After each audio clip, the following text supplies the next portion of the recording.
E aí pessoal, tudo bem? Na aula de hoje nós vamos conhecer um pouco mais sobre a membrana plasmática.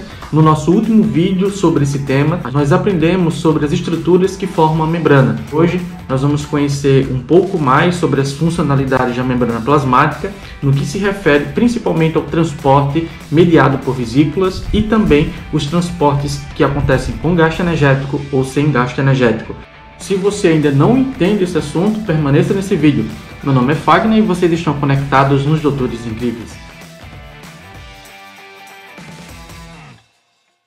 A princípio, você precisa entender que a membrana plasmática ela é uma estrutura crucial para a vida na célula. Nenhuma célula pode viver sem um pedaço da membrana plasmática. A membrana plasmática ela forma uma película imprescindível para a vida da célula e ela é constituída de duas camadas de fosfolipídios, e dentre essas camadas de fosfolipídios existe também uma grande quantidade de proteínas que auxiliam no reconhecimento e no transporte de substâncias que devem atravessar a membrana. A membrana plasmática ela circunda todas as células, define bem os seus limites, mantém as diferenças essenciais entre o citoplasma e o ambiente extracelular. Além disso, coordenam o transporte de gradientes iônicos para dentro da célula ou para fora dela. E nos músculos e nos nervos, a membrana plasmática ela é capaz de produzir os impulsos elétricos. No que se refere ao transporte que acontece através da membrana, existem dois tipos, o transporte ativo e o transporte passivo.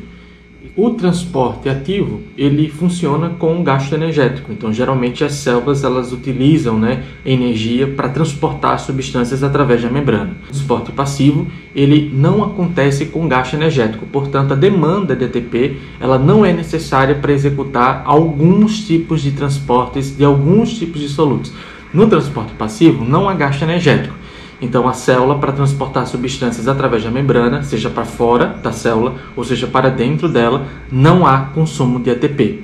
Existem três tipos de transporte passivo, que é a difusão simples, a difusão facilitada e também a osmose.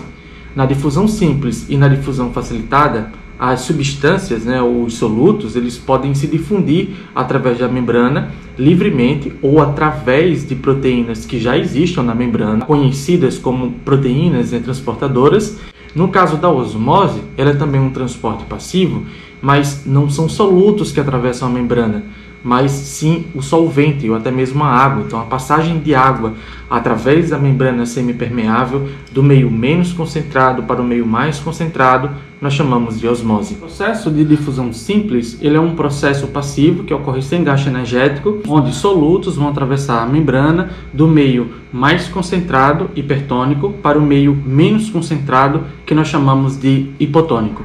A passagem desses solutos vai acontecer até que os dois meios se tornem iguais em termos de concentração. Na imagem, vocês conseguem observar, em primeiro momento, um becker contendo água e dentro dele uma grande quantidade de solutos, que a princípio está localizado na parte mais inferior do becker, mas à medida que o tempo ele vai passando, essas moléculas, esses solutos que estavam dissolvidos apenas em um local desse compartimento, eles conseguem então se difundir livremente através do solvente, até que em um determinado momento, no último becker, você consegue observar que todo o soluto está preenchendo todo o recipiente contendo líquido.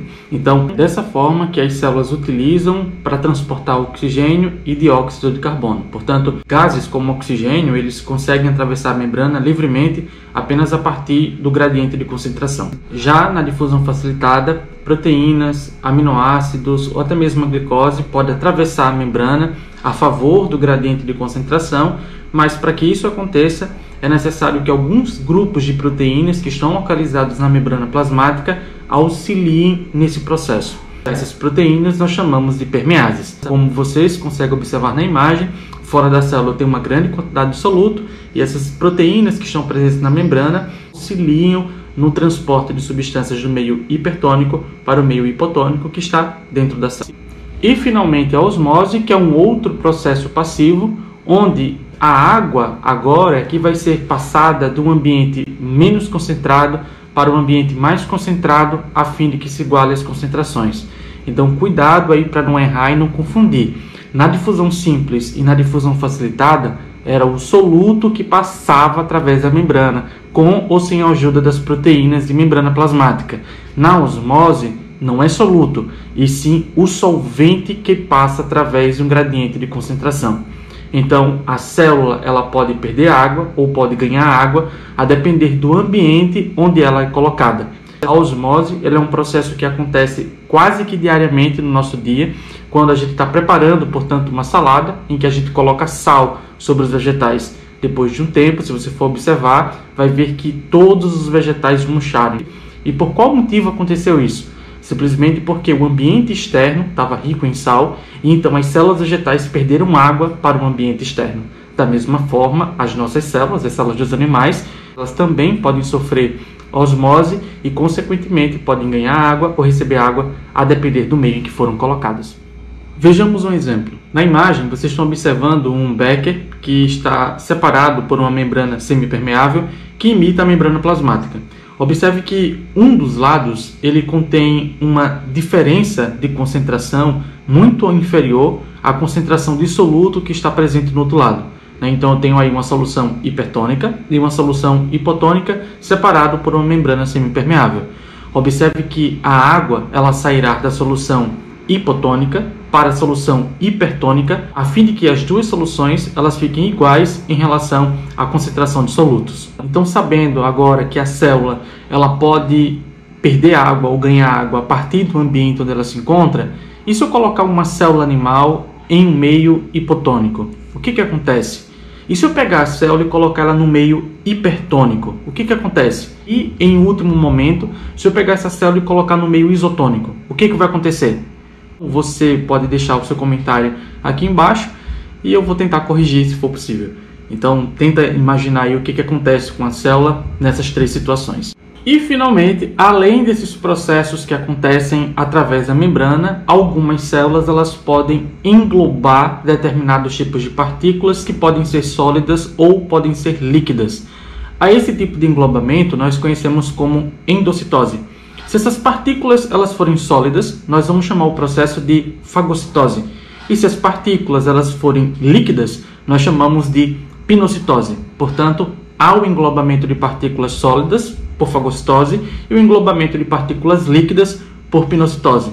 Para exemplificar esse processo de fagocitose, eu trouxe uma videomicroscopia de uma ameba, conhecida como ameba vampiro, e observe que essa ameba ela adere à parede celular da alga e rompe a parede celular e depois extrai, fagocitando todo o conteúdo interno da célula. Legal, não é? Então essa foi a aula de hoje, espero que vocês tenham entendido. Se vocês têm alguma dúvida, pode deixar aí no comentário. Não esqueça de dar o seu like e enviar essa postagem para um amigo seu. Beleza, pessoal? Até mais!